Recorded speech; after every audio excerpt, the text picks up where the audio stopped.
প্রতিদিনের মতো সকালে গরু নিয়ে নিজ জমিতে ঘাস খাওয়াতে গিয়েছিলেন প্রান্তিক কৃষক, কিন্তু চিরচেনা জায়গায় হঠাৎই শুনতে পান এক আজব শব্দ।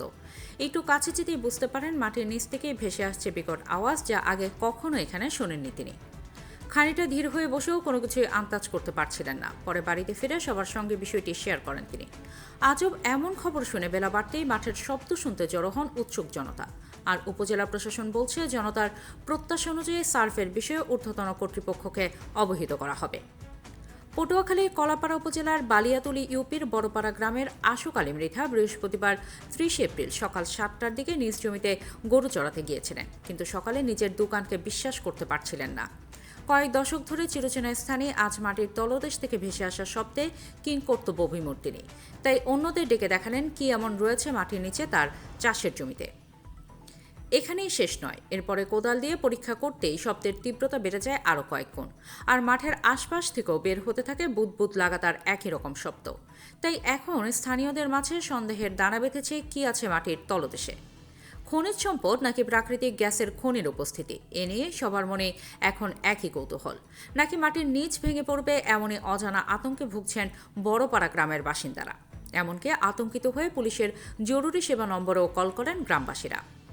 শুক্রবার ১ মে বিকেলে সরেজমিনে গিয়ে দেখা যায় একটি মাঠের মধ্যে ভিড় করে আছেন প্রায় অর্ধশতাধিক মানুষ। কেউ কোদাল হাতে মাটি খুঁড়ছেন, আবার কেউ খোঁড়া গর্ত থেকে পানি বা মাটি শুকছেন।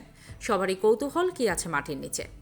জমির মালিক আশুক আলী কালবেলাকে বলেন, বৃহস্পতিবার সকালে এখানে এসে প্রথমে ভয় পেয়েছে, পরে লোকজন ডেকে এনেও অবস্থার পরিবর্তন হয়নি। প্রথমে ভয় পেলেও তার সন্দেহ মাটির নিচে প্রাকৃতিক গ্যাসের খনি রয়েছে।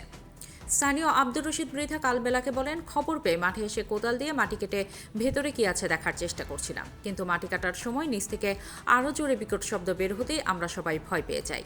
কিন্তু দুদিন পর পানি জমে এখানে শব্দ বন্ধ হয়ে আবার আরেক জায়গায় শব্দ শুরু হয়েছে। স্থানীয় সচেতন নাগরিক নোয়াব আলী কালবেলাকে বলেন, গত দুদিন ধরে এখানে আজব শব্দের কারণে অনেক মানুষ আতঙ্কিত, তাই আমি পুলিশের জরুরি সেবা নম্বরে ফোন দিই। তিনি বলেন, মাটির নিচে এমন শব্দ কোনো স্বাভাবিক বিষয় নয়, তাই সরকারিভাবে পরীক্ষা করে দেখার অনুরোধ জানান তিনি। একই দাবি উপস্থিত প্রায় অর্ধশতাধিক মানুষের। তবে এ বিষয়ে জানতে চাইলে পটুয়াখালী সরকারি কলেজের মৃত্তিকা বিজ্ঞান বিভাগের প্রভাষক আলামিন কাজী কালবেলাকে বলেন, সাধারণত টপ সয়েলের কাছে প্রাকৃতিক গ্যাস থাকার সম্ভাবনা খুবই কম। এটা মিথেন গ্যাসের উপস্থিতিও হতে পারে, তবে গ্যাস থাকা অসম্ভবের কিছু নয়। পাশেই ভোলাতে গ্যাসের সন্ধান পাওয়া গেছে, তাই পরীক্ষা নিরীক্ষা করে দেখা উচিত যে এখানে জীবাশ্ম জ্বালানির উপস্থিতি রয়েছে কিনা।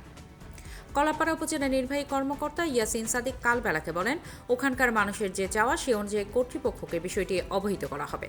যদি প্রাকৃতিক জীবাশ্ম জ্বালানির কোনো অস্তিত্ব আছে কিনা এ বিষয়ে মানুষের প্রত্যাশা অনুযায়ী অধিকতর সার্ভে হতে পারে। উপজেলা প্রশাসনের পক্ষ থেকে জেলায় অবহিত করা হবে।